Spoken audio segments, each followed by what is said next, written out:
पत्रकारों को कहा कि यहाँ मैं नहीं हारी हूं, यहाँ मोदी जी हारे हैं। अब जब भाजपा के ही लोग इस बात को कह रहे हैं कि मोदी जी की हार हुई, जीते हुए सीट में भी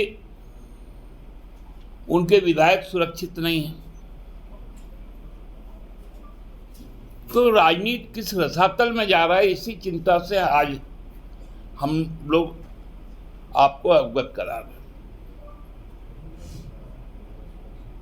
अब राज्य सरकार ने जिस प्रकार से काम शुरू किया आचार संहिता के बाद,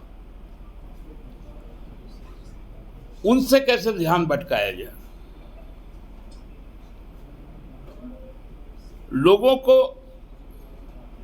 उनके जरूरत के हिसाब से जो चीजें करनी चाहिए उस पर कोई बात नहीं हो रहा। यह सिलसिला बंद होना चाहिए और कम से कम समीक्षा बैठक में राजनीतिक कार्यकर्ताओं को जब आप बुलाते हैं तो उनको प्रशिक्षित भी कीजिए। ये कौन सा तरीका है कि यहां से जो प्रभारी जाते हैं उनको धक्का देके भगाया जाता है और बड़ा शुचिता की बात होती है। इन तत्वों की पहचान कौन करेगा?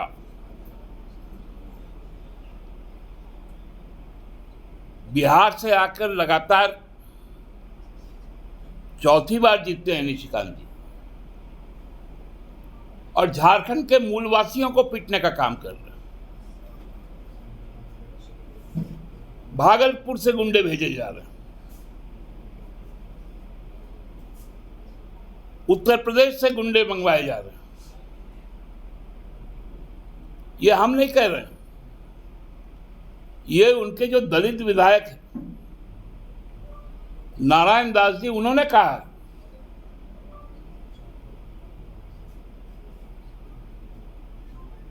तो भारतीय जनता पार्टी को, उसके प्रदेश के नेताओं को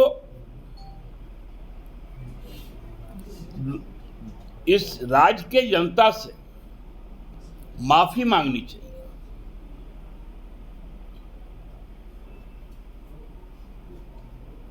ये परिपाटी सही नहीं है, इससे राजनीतिक माहौल खराब होगा। और जब चुनाव में कार्यकर्ता आपस में जब संवाद करेंगे, उस समय भी इस तरह का हिंसक रूप होगा भाजपा का।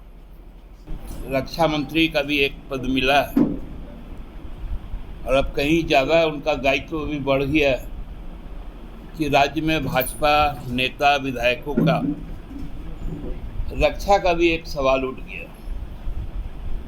आए दिन हम लोग अभी देख रहे हैं जहाँ जहाँ समीक्षा बैठक हो रही है भारतीय जनता पार्टी का, वहाँ इस प्रकार की स्थितियाँ उत्पन्न हो रही हैं कि कानून व्यवस्था भी अब उसमें एक बड़ा सवाल बन के खड़ा हो गया।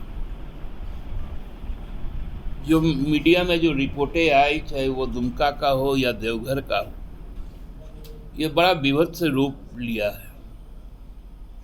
देवघर के माननीय विधायक के साथ भाजपा के ही जो आपराधिक किस्म के लोग हैं, जो सांसद से सीधे तौर पर जुड़ाव रखते हैं और उन्हीं के संपोषित भी हैं, उन लोगों ने जिस प्रकार से गाली गलौज की, मारपीट करने का काम किया, दुमका में जो बातें सामने आई, यह साफ दर्शाता है कि भारतीय जनता पार्टी का आज का चरित्र और चेहरा क्या है। अब वो भाजपा नहीं रही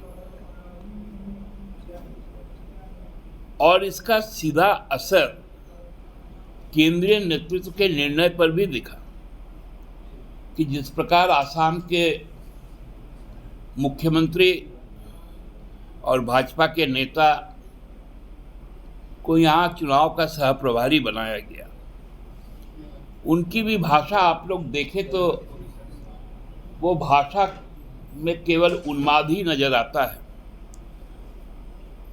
यही हाल भाजपा के कार्यकर्ताओं का भी। अपने ही नेताओं को गाली गलौज करना, मारपीट करना, जो यहाँ से पदाधिकारी जाते हैं उनके साथ में धक्का मुक्की करना, हमको लगता है कि एक विचित्र स्थिति बन गई है। हम लोग चाहते थे कि भारतीय जनता पार्टी विधानसभा का चुनाव हमारे विपक्ष में लड़े, लेकिन अब आपस में ही लड़ रहे। ये अजीब विडंबना है। एक तरफ आप प्रभारी भारी भरकम नाम वाले को भेजते हैं, कार्यकर्ता लुत्थम जूता करते रहते हैं। ये कौन सा तरीका है? हमसे जुड़े रहने के लिए हमारे YouTube चैनल को सब्सक्राइब करें और नई वीडियो की नोटिफिकेशन के लिए बेल आइकॉन को दबाएं। अगर आप ये वीडियो Facebook पर देख रहे हैं तो लाइक जरूर करें और ज्यादा से ज्यादा शेयर करें। धन्यवाद।